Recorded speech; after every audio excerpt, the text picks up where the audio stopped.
یہ ہے ہمارے باپ داداؤں کا کارنامہ جنہوں نے ایک ایسی زبردست انہوں نے وراثت دے دی ہندوستان کو کہ آج بھی کروڑوں پہ سالانہ ہندوستان کے خزانے میں جمع ہوتا ہے. یہی کارنامہ ہے. تو میں جس پوائنٹ پہ آپ کی توجہ دلانا چاہتا ہوں اس کو غور سے سنیے گا. کروڑوں کا گھر ہے, پہاڑ دیکھنے جانا ہے, گھر میں من نہیں لگتا ہے, آؤٹنگ پہ جانا ہے, گھومنے کا کلچر شروع ہو گیا. بچوں کا اسکول بند ہے, چلیے مسلمان ہیں تو چلیے اجمیر گھومنے چلیے, اور غیر مسلم ہیں تو چلیے پوری جگناتھ چلیے, صاحب کاشی وشوناتھ چلیے, گورکھ دھام چلیے, وہاں چلیے. اور پھر جو بیچ کے سیکولر لوگ ہیں وہ کبھی چلیے انڈونیشیا, کبھی تھائی لینڈ کی راجدھانی بینکاک, کبھی فرانس, کبھی بیجنگ, کبھی صاحب ٹورنٹو, کبھی واشنگٹن ڈی سی, کبھی کینیڈا, کبھی ناروے. وہ گھومتے ہیں گھوما, ٹھیک ہے, بیوی کو ساتھ میں لیا, 2 مہینہ گھوم کے پھر گھر آ گیا. اور گھر جب آ گیا تو اب تو کم سے کم قرار ملنا چاہیے گھر میں. میڈم کو تو بولیے کہ صاحب میں امریکہ گھما کے میں لایا ہوں, اب 1 سال تک کچھ نہیں بولنے کا, 1 سال تک لڑائی نہیں کرنے کا. 4 دن کے بعد پھر جنگ عظیم شروع ہو جاتی ہے گھر میں. تم نے یہ نہیں کیا, تم نے وہ نہیں کیا, تم نے وہ نہیں لایا, تم نے وہ نہیں لایا. بھائی میں تم کو امریکہ گھما کے لایا ہوں, میں تم کو بغداد اور مدینہ گھما کے لایا ہوں, کم سے کم 1 سال تو شانت رہو. 1 سال کیا وہ 3 دن کے بعد پھر گھر لڑائی کا اکھڑا بن جاتا ہے. ہمارے ان علماء کرام کو مجبوراً کہنا پڑا کہ اگر لڑائی ہی کرنی ہے تم کو تو اپنی عزت بچانے کے لیے ایک کام کر لو. ایک کام وہ ہے کہ تم بھی عربی سیکھ لو اور اپنی بیوی کو بھی عربی سکھا دو, تاکہ تم دونوں جب عربی میں لڑائی کرو گے تم بولو گے لاقتلنک, وہ بولے گی لاضربنک. لڑائی کرو گے تو پڑوسی بولے گا چلو وہاں کلمہ خوانی ہو رہی ہے, چلو وہاں کلمہ خوانی ہو رہی ہے. اگر نہیں تو لڑائی مت کرو, اور اگر لڑنا ہے تو دونوں عربی سیکھ لو اور دونوں عربی میں لڑو, تاکہ پڑوس بولے کہ وہاں تو کلمہ خوانی ہو رہی ہے, وہاں دعا ہو رہی ہے. اس قدر ہر گھر میں لڑائی شروع ہو رہی ہے. ہر گھر میں چاہے 1000 کشمیر گھما دے, اسے ٹورنٹو گھما دے, مگر جو نیچر ہے اس کو کیا کریں گے؟ جو ایک آدمی کے نیچرل کیریکٹر اس کو نہیں بدل پائیں گے. پہاڑ اپنی جگہ سے ٹل جائے یہ تو ممکن ہے, لیکن ایک آدمی کا نیچر بدل جائے یہ ممکن نہیں ہے. نیچر جس کا ہے اس کو کیا کریں گے؟ حضور نے 1400 سال پہلے کہا تھا یا معاشر النساء, اے عورتوں کے گھروں صدقہ زیادہ کیا کرو. میں نے جہنم میں عورتوں کو زیادہ دیکھا ہے, چونکہ عورتیں شوہروں کی ناشکری کرنے والی, لعن طعن کرنے والی, لعن طعن کرنے میں یہ آگے ہے, یعنی دوسروں کو ابھیشاپ بددعا دینے میں آگے ہیں, ناشکری کرنے میں آگے ہیں. کہ 50 سال کی زندگی میں 40 سال آپ ہر عید میں نئے جوڑے دیں, ایک بار بولیں لاک ڈاؤن ہے نہیں دوں گا, نہیں اس بار پرانے کپڑے میں عید منانا ہے, تو پھر جواب ملتا تم نے دیا ہی کب ہے جو آج دے گا. یعنی 40 سال کے سارے احسانات کو یک لخت بھول جانا. تو ان کے کہنے پہ آج آؤٹنگ پہ لوگ جا رہے ہیں گھومنے کے لیے. گھومنے کا کلچر آج انڈیا میں شروع ہوا. پہلے برٹن اور امریکہ کے لوگ گھومنے انڈیا آتے تھے, گورے نظر آتے تھے لال قلعہ تاج محل کے پاس. اور ابھی انڈیا کے لوگ بھی جو غریب ہیں اپنے ملک میں گھومتے ہیں, جو زیادہ پیسے والے ہیں وہ باہر گھومنے جاتے ہیں, ودیشوں میں جاتے ہیں. گھومنا ہے اپنا 50 کروڑ کا بنگلہ چھوڑ کر, گرینائٹ ماربل سے سجا ہوا گھر چھوڑ کر, شاندار واش روم, شاندار کچن چھوڑ کر, شاندار ڈائننگ روم, شاندار پورٹیکو, شاندار دروازہ چھوڑ کر یہ پہاڑ ندی نالا گھومنے جا رہے ہیں. بات صرف اتنی ہے کہ جس گھر میں 24 گھنٹے فلمیں چلتی ہوں, جس گھر میں 24 گھنٹے فضول کام ہوتے ہو, جس گھر میں 24 گھنٹے جھوٹ کی کہتی ہوتی ہو, جس گھر میں 24 گھنٹے واٹس ایپ پہ سارے لوگ لگے رہتے ہو, جہاں گندی تصویریں دیکھی جاتی ہو, جہاں گندی چیٹنگ ہوتی ہو. جوان لڑکا ہے وہ گرل فرینڈ کے ساتھ چیٹنگ میں لگا ہے, جوان لڑکی ہے وہ بوائے فرینڈ کے ساتھ چیٹنگ میں لگی ہے, یہ جوان مرد ہے باپ یہ دوسری عورتوں سے چیٹنگ میں لگا ہے, یہ ماں ہے عورتیں یہ دوسرے مردوں سے چیٹنگ میں لگی ہے. یعنی یہ گھر نہیں ٹھہرا, 24 گھنٹے موبائل چلانے کا اڈا, اور موبائل میں اچھی باتیں نہیں, صرف گندی باتیں, گندی تصویریں, گندی چیٹنگ. تو جو کروڑوں کے گھر میں جہاں فلمیں دیکھی جائیں گی, جہاں 10 آدمی ہے کوئی فجر کی نماز نہیں پڑھا, ایک وقت کی نماز چھوڑنا حرام اور گناہ کبیرہ ہے. اور جس گھر میں 5 وقت گناہ کبیرہ ہوتا ہو اس گھر میں شیطان کا آنا جانا ہوتا ہے. جہاں رات کے 3 بجے تک فلمیں دیکھی جاتی ہو, اور وہاں رات فجر کے ٹائم میں جب فرشتہ رحمت لے کے زمین پہ آتا ہے اس وقت گھر کے سارے لوگ مردار بن کے سو جاتے ہو, اور دن کے 10 بجے اٹھتے ہو جو جو کام کافر بھی نہ کرتا ہو. اب کافروں کو صحت چاہیے, اب وہ 4 بجے صبح اٹھ کر وہ اپنی صحت بنانے کے واکنگ میں جاتا ہے, اور ہمیں صحت بھی نہیں چاہیے اور جنت بھی نہیں چاہیے, بلکہ دنیا میں صرف موبائل چاہیے, اس پہ چیٹنگ چاہیے, اور رات کے 3 بجے تک موبائل چلانا ہے, فلمیں دیکھنی ہے, اس کے بعد پھر فجر کے ٹائم سے پہلے سو جانا ہے, اٹھنا ہے دن کے 10 بجے. جس گھر میں نماز فرض تھی نہ مرد کوئی پڑھا نہ عورت کوئی پڑھی, جس گھر میں رات بھر فلمیں دیکھی گئی, جس گھر میں رات بھر چیٹنگ کی گئی ہو, وہ گھر شیطان کا اڈا ہو جاتا ہے. یہی وجہ ہے کہ وہ گھر اب رہنے کے قابل نہیں ہوتا, وہ گھر چھوڑ کے باہر گھومنے کا من کرتا ہے. آدمی گھر سے باہر گھوم رہا ہے, ہوٹل میں جا رہا ہے, پہاڑ ندی نالا دیکھنے جا رہا ہے. ان سے پوچھ لے جس کے گھر میں نماز پنجگانہ ہے, جس کے گھر میں تلاوت ہے, جس کے گھر میں عبادت ہے, جس کے گھر میں ہزار بار درود ہے, جس کے گھر میں رات بھر قرآن خوانی ہے, جس کے گھر میں تہجد ہے, جس کے گھر میں اشراق ہے. 50 سال ہو گئے, دیوار ٹوٹی ہے مگر گھر جنت کا ٹکڑا بنا ہوا ہے. گھر چھوڑنے کا من نہیں کرتا, کیوں کہ جس گھر میں عبادت و تلاوت ہو وہاں فرشتوں کا آنا جانا ہے. جب فرشتوں کا آنا جانا ہو وہ گھر قابل رشک بن جاتا ہے, جنت کا ٹکڑا بن جاتا ہے. اس گھر میں رہتا جائے وہ گھر چھوڑنے کا من نہیں کرتا. اس لیے جس گھر میں گانے بجانے ہوں وہاں کی دیواریں کاٹنے دوڑتی ہے, وہاں شیطان کا اڈا ہے. اور جہاں پھوس کا گھر کیوں نہ ہو, اگر عبادت اور تلاوت ہے وہ گھر جنت کا ٹکڑا بن جاتا ہے. عمر گزرتی چلی جاتی ہے, اس گھر میں رہنے کی لذتیں بڑھتی چلی جاتی ہیں. واہ, نعرہ تکبیر, نعرہ رسالت, تعلیم قرآن کانفرنس, مسلک اعلی حضرت. سبحان اللہ. اللہ نے سچا سکون عبادت میں رکھا ہے, اللہ نے سچا سکون ذکر الہی میں رکھا ہے, اللہ نے سچا سکون ذکر اور درود میں رکھا ہے. اس سے ہٹ کے جو جیے گا سچا سکون نہیں ملے گا. مال مل جائے گا, گھر مل جائے گا, گاڑیاں مل جائیں گی, مگر جو اطمینان طلب ہے وہ نعمت نہیں ملے گی. آج آپ کے پاس کیا دولتیں ہوں گی؟ دولتیں تو کفار و مشرکین کے پاس ہیں. اتنی دولتیں ہیں کہ صاحب پیسے سڑ رہے ہیں, انہیں خود پتہ نہیں کتنے پیسے اس کے پاس موجود ہیں. ہمارے پاس پیسے کتنے ہو سکتے ہیں؟ 2 4 5 10 20 50 کروڑ روپے, جو ہمارے چند مٹھی بھر لوگ ہیں ان کے پاس کھربوں روپے.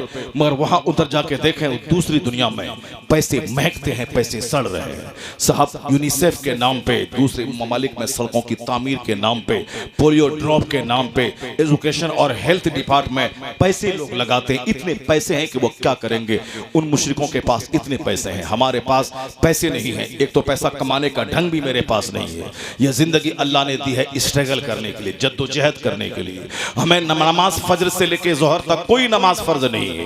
وہ 8 گھنٹے ہیں اسٹرگل کرنے کے لیے, وہ 8 گھنٹے ہیں جد و جہد کرنے کے لیے, وہ 8 گھنٹے ہیں محنت کرنے کے لیے. مگر ہمیں اتنے بے روزگار ہمارے یہاں کہ فضول باتوں سے فرصت نہیں, اور ہم چاہتے ہیں کہ بیٹھے رہیں اور دولت اچانک میرے پاس آ جائے. ایسا نہیں ہوتا. یہ دنیا ایک سسٹم سے چل رہی ہے. روزانہ سورج کا اگنا, سورج کا ڈوبنا, روز ہر مہینے کا بدلنا, رات اور دن کا باری باری سے بدل کے آنا, یہ سارا سسٹم بتاتا ہے کہ دنیا کا سارا کام ایک سسٹم سے چلتا ہے. یہاں نہیں ہوتا کہ میں اجمیر محلہ جا کے بیٹھ رہا ہوں اور بولوں میرے گھر میں ایئرپورٹ بن جائے, ہمارے گھر میں ہیلی کاپٹر آ جائے. یہاں ایسا نہیں ہوتا ہے. یہاں محنتیں کی جاتی ہیں, یہاں اسٹرگل کیا جاتا ہے, یہاں جد و جہد کی جاتی ہے. اس کے بعد کامیابیاں قدم چومتی ہیں. ہماری طرف سے محنتیں بڑھے, ادھر سے خدا کی رحمت آ جائے, اسی بندے کی کامیاب, اسی بندے کو وہی کامیابی اس کا قدم چومتی ہے. کامیابی سے بندہ ہمکنار ہوتا ہے. یہاں ہماری طرف سے اسٹرگل جائے. میدان بدر میں مصطفیٰ پہنچ کے اللہ سے دعا کرتے ہیں. یہ دعا مدینے میں بھی کر سکتے تھے, لیکن یہ بتایا مصطفیٰ نے کہ گھر سے باہر نکل کے میدان جنگ میں جا کے اپنی طرف سے تدبیر کرنے کے بعد یہ بول کہ محنت میری اور رحمت تیری, ادھر سے میری محنت جائے, ادھر سے رب کی رحمت آئے, کامیابی قدم چومے. دوسری قومیں کامیاب بعد میں ہوں گی, قوم مسلم پہلے, کیونکہ ان کے پاس تدبیر ہے, ان کے پاس اسٹرگل ہے, ان کے پاس جدوجہد اور محنتیں ہیں. خدا کی رحمتیں ان کے پاس نہیں ہے. میرے پاس خدا کی رحمت میرا استقبال کرنے کو تیار ہے, مگر ایک پاکام اسٹرگل تو ہو جائے, جدوجہد تو ہو جائے. حضور کہتے ہیں تم 1 قدم اللہ کی طرف بڑھو, اللہ کی رحمتیں 10 قدم تیری طرف بڑھ جائیں گی. تم اللہ کی طرف چلنا سیکھو, اللہ کی رحمتیں دوڑ کر تیرا استقبال کریں گی. چلو تو صحیح, گھر سے باہر نکلو تو صحیح, محنت کرو تو صحیح, دنیا کے سسٹم کا فالو کرو تو صحیح. تم نے مصطفیٰ کی بات اگر مان لی تو تم نے سسٹم سے زندگی گزاری, تو تمہاری جد و جہد ادھر سے جائے گی, ادھر سے خدا کی رحمتیں آئیں گی، پھر دوسری قومیں بعد میں کامیاب ہوں گی، قوم مسلم سب سے پہلے کامیاب ہوگی۔ آپ نے نہیں دیکھا کہ قرآن کریم میں ہر چیپٹر میں محنت کی بات، جدوجہد کی بات، اس دنیا اور آخرت کے سجانے سنوارنے کی باتیں کی گئی ہیں۔ جہاں تک سوال رہا علم کے تعلق سے، اس قدر زور قرآن نے دیا ہے، اتنا زور دنیا کی کسی دوسری کتاب نے نہیں دیا ہے۔ قرآن نے کہا نون قلم وما یسطرون، یعنی قلم اور اس کے لکھے کی قسم، قلم اور اس کے لکھے کی قسم، یہ پین، یہ قلم کا چرچا قرآن کریم میں آیا ہے، یعنی قلم اور اس کے جتنے بھی متعلقات ہیں، رائٹنگ اور ریڈنگ کے تعلق سے آیا ہے۔ کہ قرآن میں 800 جگہوں پہ صرف ریڈنگ کا ذکر آیا ہے، 800 جگہوں پہ، 6666 آیتوں میں کم و بیش 800 جگہوں پہ صرف ریڈنگ کی بات آئی ہے۔ سب سے پہلی آیت جو قرآن کی نازل ہوئی وہ ہے اقرا بسم ربک الذی خلق، read in the name of your Lord who created, اپنے رب کے نام سے پڑھیے جس نے آپ کو پیدا کیا، یعنی پڑھیے ریڈنگ۔ سب سے پہلی وہی جو قرآن کی صورت میں نازل ہوئی وہ لفظ ریڈ سے شروع ہوتا ہے کہ پڑھیے، پڑھنا ہے، چونکہ قوم مسلم کو دنیا سے برائیوں کو مٹانا ہے۔ یہ قوم مسلم سب سے بہترین گروہ ہے، اسے اپنا بھلا کرنا ہے، دنیا کا بھلا کرنا ہے۔ تو دنیا کی بھلائی سوائے پڑھائی کی کسی چیز سے نہیں ہو سکتی ہے۔ ایجوکیشن کے بغیر کوئی آدمی اپنے آپ کو پہچان سکتا ہے، نہ اپنے خالق کو پہچان سکتا ہے، نہ برائیوں کو پہچان سکتا ہے، نہ بھلائیوں کو پہچان سکتا ہے۔ ریکگنیشن، معرفت بغیر علم کے مشکل ہے، بغیر علم کے نہ بندہ خدا کو پہچان سکتا ہے، نہ بندہ دنیا میں بادشاہت کر سکتا ہے۔ اسے بادشاہت کے لیے بھی علم چاہیے، بادشاہت کے لیے طاقت چاہیے، بادشاہت کے لیے حکمت چاہیے، بادشاہت کے لیے طاقت چاہیے۔ اورنگزیب نے بتا دیا کہ علم جب ہو تو 50 سال تک ہندوستان اللہ اورنگزیب کے حوالے کر دیتا ہے۔ جو 6 مہینے میں حفظ قرآن کرنے والا اورنگزیب، عالم دین اورنگزیب، فتویٰ عالمگیری کا مرتب اورنگزیب، 50 سال چند مہینہ پورے بھارت پہ شاسن کرنے والا اورنگزیب، تہجد پڑھنے والا اورنگزیب، نماز عصر کی سنت غیر موقتہ پڑھنے والا اورنگزیب، اور جب جامع مسجد دہلی سے نکلتا تھا تو ملا احمد جیون جیسے استاذ کی چپل سیدھی کرتا تھا تو سارا ہندوستان تمنا کرتا تھا کہ کاش میرا بیٹا بھی عالم ہوتا، تو جو سمان اس عالم کو ملا ہے میرے بیٹے کو بھی مل گیا ہوتا۔ یعنی جب عالموں کو عزت ملتی ہے تو بچے عالم بنانے کا شوق پیدا ہوتا ہے، لیکن جب عالم اپمانیت ہوتے ہیں، جب عالم پرتاڑیت ہوتے ہیں، جب عالموں کو سماج میں ایک گرا ہوا فرد مانا جاتا ہے تو اس وقت میں کوئی ایک درد مند باپ اپنے بچوں کو عالم نہیں بناتا ہے۔ یہی وجہ ہے کہ آج عالموں کی تعداد بڑی تیزی سے گھٹتی جا رہی ہے۔ جبہ پہننے والا، داڑھی رکھنے والا، ٹوپی پگڑی پہننے والا، یہ تو آپ کو گلی گلی میں ملے گا، لیکن ایک قاعدے کا عالم دین جو مسائل پہ عبور رکھتا ہو، جو چھوٹی سے لے کے بڑی کتابوں کو پڑھا سکتا ہو، ایک جھولا چھاپ ڈاکٹر ہوتا ہے جو گلی کوچے میں بائک اور سائیکل لے کے 2-4 دوائیاں اور انجیکشن لے کے چلتا ہے، اور ایک MBBS ڈگری دھاری ڈاکٹر ہوتا ہے، ایک FRCS کی ڈگری ہولڈر ڈاکٹر ہوتا ہے۔ تو ڈگری دھاری مولوی بہت ملیں گے آپ کو، لیکن ایک پڑھا لکھا مضبوط عالم بہت مشکل سے ملے گا، متقی عالم تو اور مشکل سے ملے گا۔ آیا ہے حدیث میں اخیر زمانے میں لوگ موٹا تازہ جانور لے کے متقی فقیہ تلاش کرنے نکلیں گے، جانور سونکھ کے کاٹا ہو جائے گا، متقی فقیہ نہیں مل پائے گا۔ ایک تو باصلاحیت عالم نہیں ملیں گے، اور کوئی عالم مل بھی جائے تو با عمل نہیں ملیں گے، تو کروڑوں میں لاکھوں میں کوئی ملے گا۔ یہ دور انحطاط ہے جس میں علم اٹھ رہا ہے، اس اٹھانے میں ہمارا بھی بڑا رول رہتا ہے۔ عالموں کو اپمان کرنا، عالموں کی تنخواہیں کم دینا، عالموں کو مسجدوں میں ایک نوکر سمجھ لینا، اس لیے کوئی آنے والے دن میں نماز پڑھانے والا نہیں ملے گا، نکاح پڑھانے والا نہیں ملے گا۔ جبکہ اس مدرسے کی شاندار تاریخ رہی ہے، مدرسے میں صرف قرآن کی تلاوت نہیں ہوتی ہے بلکہ قرآن سمجھایا جاتا ہے۔ قرآن نے جس طرح دنیا میں انقلاب برپا کیا وہ اسی مدرسے سے انقلاب برپا ہوا ہے۔ ذرا غور سے سنیے گا، میرا بچہ تو بولتا ہے کہ مدرسہ غریبوں مسکینوں کا گھر ہے، مگر یورپ کا ایک دانشور جان ڈیون پورٹ بہت بڑے دانشور ہے، وہ کیا کہتے ہیں اس مدرسے کے تعلق سے؟ وہ کہتے ہیں what we call science eros in Europe as a result of new spirit of inquiry۔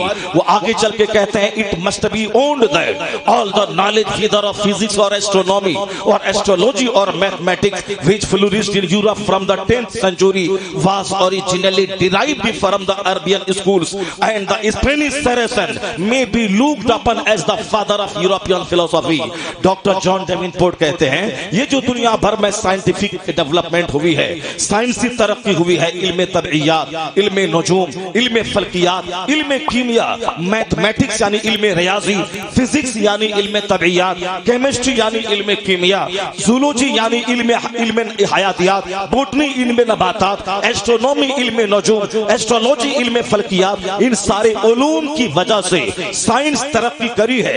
آگے چل کے وہ کرسچن کہتا ہے یہ سارے علوم عربی مدرسوں سے لیے گئے ہیں۔ اسپین میں اسلامی سلطنت تھی، 1000 سال تک مسلمانوں کا دبدبا رہا، اخیر میں مسلمانوں کی آپسی رشاکشی، آپسی اختلاف، آپسی انتشار کی وجہ سے 1000 سالہ ملک ہمارے ہاتھ سے نکل گیا۔ جب ہمارے دماغ میں جنون تھا کہ ملک حاصل کرنا ہے، وہاں انصاف کا سورج طلوع کرنا ہے، تو کشتی میں آگ لگا دی، یا تو یہاں قبر بنے گی یا پھر یہی میں شہادت کا، یہی میں فتح کا جھنڈا گاڑوں گا۔ اس تو اپنی کشتی میں آگ لگا دے کہ واپس عرب نہیں جانا ہے، یا تو یہاں فتح کا جھنڈا گاڑنا ہے یا پھر یہی مر جانا ہے، یا تو قبر بنے گی یا سلطنت قائم ہوگی۔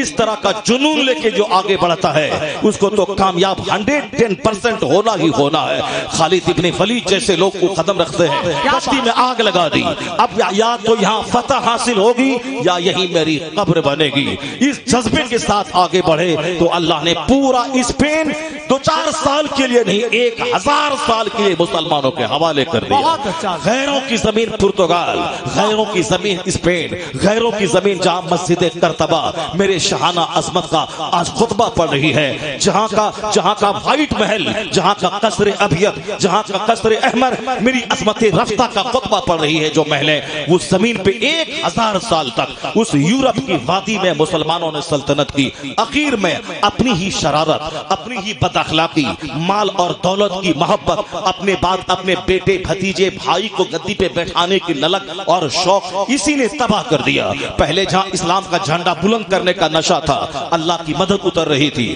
اور جب اب بھائی بھتیجا واد شروع ہو گیا، اللہ کی مدد رخصت ہوئی، کافروں نے غلام بنا لیا، ساری زمین چھین لی۔ وہ اسپین کی سرزمین میں جب اسلامی سلطنت ہر طرف قائم تھی، مدرسوں کا رواج تھا، ہر گلی کوچے میں لائبریری تھی، ہر جگہوں پہ مدرسے قائم ہو گئے تھے، ہر مدرسوں میں قرآن کی تعلیم ہو رہی تھی۔ جس قرآن کریم میں 800 جگہوں پہ صرف ریڈنگ کا چرچا ہو، جس قرآن میں 400 سے زائد جگہوں پہ صرف رائٹنگ کا چرچا ہو، جس قرآن کریم میں ریسرچ اور غور و فکر کا چرچا ہو۔ سائنس کی جوان ہوتی ہے تحقیق کرنے سے، یہ مائکروفون بنتا ہے ریسرچ کے بعد، ہوائی جہاز پیدا ہوا ریسرچ کے بعد، یہ واشنگ مشین پیدا ہوئی ریسرچ کے بعد، یہ موبائل اور یہ انٹرنیٹ اور یہ سب کمپیوٹر، یہ سب دماغ جلتے ہیں 10 سال تک، تب جا کے ایک نیا آلہ وجود میں آتا ہے۔ دماغ جلنے کے بعد دماغ چلانے کا پیغام کس نے دیا؟ آج سے 1000 سال پہلے یورپ کے لوگ تو آسمان کی پرستش کرتے تھے، ہندوستان کے لوگ تو آج بھی سورج اور چاند کو پوجتے ہیں، اور آج سے پہلے یورپ کے لوگ بھی سورج اور چاند کو پوجا کرتے تھے، مگر آج وہ سورج پہ ریسرچ کر رہے ہیں۔ سورج خود سے چمکتا ہے یا اس کو کوئی اور چمکاتا ہے؟ چاند کو اپنی لائٹ ہے یا سورج سے اپنی روشنی لیتا ہے؟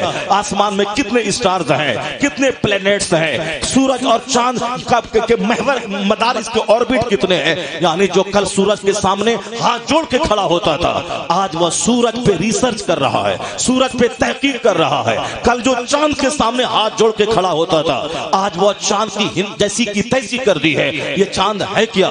یہ چاند اپنے نور سے نہیں چمکتا، یہ چاند ایک چاند روشن ہے، مگر یہ روشن کرنے والا نہیں ہے۔ سورج روشن بھی ہے اور روشن کرنے والا بھی ہے، سراج و وہاج ہے یہ سورج کی روشنی ہے جس سے چاند چمکتا ہے۔ اب باضابطہ ایک چیپٹر موجود ہے فزکس کا، فزکس میں سن پہ، فزکس میں چاند پہ، فزکس میں اسٹار اور پلینٹس پہ یہ گفتگو ہوتی ہے۔ وہ فزکس ایک پورا چیپٹر ہے سائنس کا، اور آج جس کو جو چاند کی پوجا کرتا تھا اس چاند پہ ریسرچ کرتے باضابطہ اس کو ایک چیپٹر بنا دیا ہے۔ کس نے پرستش سے ہٹا کر اس چاند کو موضوع تحقیق بنا دیا؟